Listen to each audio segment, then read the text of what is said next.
দর্শক আসসালামু আলাইকুম। আমার দেশের খবর।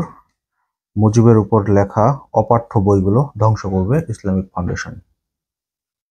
আপনারা জানেন যে শেখ হাসিনা যখন ক্ষমতায় ছিল তখন কিভাবে শেখ মুজিব বন্দনা করা হতো, শেখ রাসেলের বন্দনা করা হতো, শেখ ফজিলাতুন্নেসার বন্দনা করা হতো। শেখ মুজিবের নামে বই লেখা বা হাসিনা পরিবারের নামে বই লেখা একটা ট্রেডিশনে পরিণত হয়েছিল মানুষের মধ্যে। আর এই বই লেখা বা তার মূর্তি তৈরি করা, এগুলা থেকে কি পরিমাণ লুটপাট হতো এটা কারোই অজানা না।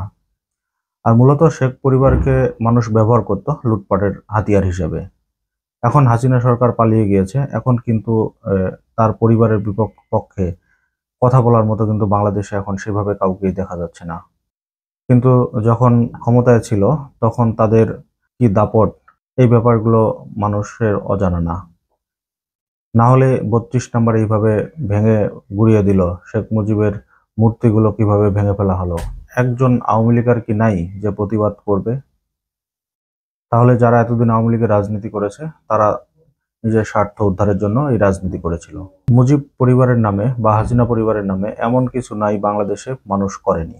ইসলামিক ফাউন্ডেশন মূলত কাজ করে ইসলামিক বইপত্র, হাদিস, কোরআন এসব নিয়ে কাজ করে। কিন্তু সেইখানেও শেখ মুজিবের বই লেখা হতো এবং হাজার হাজার কোটি টাকার লুটপাট করা হতো। তো আমার দেশের খবরের বিস্তারিত যেটা বলা হয়েছে, ধর্ম মন্ত্রণালয়ের আওতাধীন প্রতিষ্ঠান ইসলামিক ফাউন্ডেশনের অন্যতম একটি বিভাগ প্রকাশনা, কোরআন হাদিস সহ ইসলামের মৌলিক বই প্রকাশ ও বিক্রির উদ্যোগ নিয়ে থাকেন এই বিভাগ। কিন্তু বিগত আওয়ামী লীগের আমলে গুরুত্বপূর্ণ এই বিভাগকে ব্যবহার করা হয়েছে ভিন্ন খাতে। মৌলিক প্রকাশনীর পরিবর্তে রাষ্ট্রের কোটি কোটি টাকা খরচ করে ছাপানো হয়েছে সব অপ্রয়োজনীয় বই। বিশেষ কোনো চাহিদা ছাড়াই সরকারের তোষামোদী ও কিছু ব্যক্তির সুবিধার জন্য শেখ মুজিবকে নিয়ে বই ছাপানোর কাজে ব্যস্ত ছিলেন প্রতিষ্ঠানটি। সেই সকল বই সংগ্রহ করতে খরচ হয়েছে বাড়তি টাকা।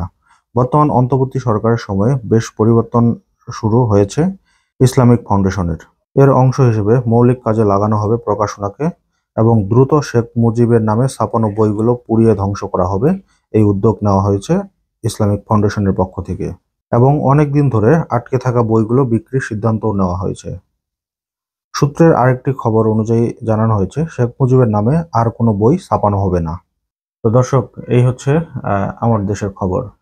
তো যেই ইসলামিক ফাউন্ডেশন প্রকাশ করা হয় মূলত ইসলামিক বই বা আদার্স ইসলামিক যত রিলেটেড বই আছে সেই সব ছাপানোর কাজে, সেখানে এই প্রতিষ্ঠানটাকেও ব্যবহার করা হতো শেখ মুজিবের বই ছাপানোর কাজে।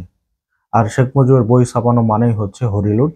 কিভাবে এই হরিলুট হয়েছে এটা বাংলাদেশের কোনো মানুষেরই অজানা না। তারপরও শেখ মুজিবকে নিয়ে যদি সত্যি ইতিহাস লিখতো, তারপরে এই প্রতিষ্ঠানটি যদি শেখ মুজিবকে নিয়ে যদি সত্যি ইতিহাস লিখতো, তাহলেও এটা মানুষের কাছে গ্রহণযোগ্যতা পেত। কিন্তু মুজিবকে নিয়ে যে ইতিহাস লেখা হয়েছে, ইতিহাস বাস্তবের সাথে এবং ইতিহাসের সাথে এটার কোনো মিল নাই। কারণ মানুষজন মুজিবকে নিয়ে বা শেখ হাসিনা পরিবারকে নিয়ে বই লিখতো এটার একটাই কারণ, তারা বিভিন্ন সময় সরকারের কাছ থেকে সুবিধা নেওয়ার জন্য, সরকারের কাছ থেকে টাকা পয়সা হাতিয়ে নেওয়ার জন্যই এই কাজটি করেছে মূলত।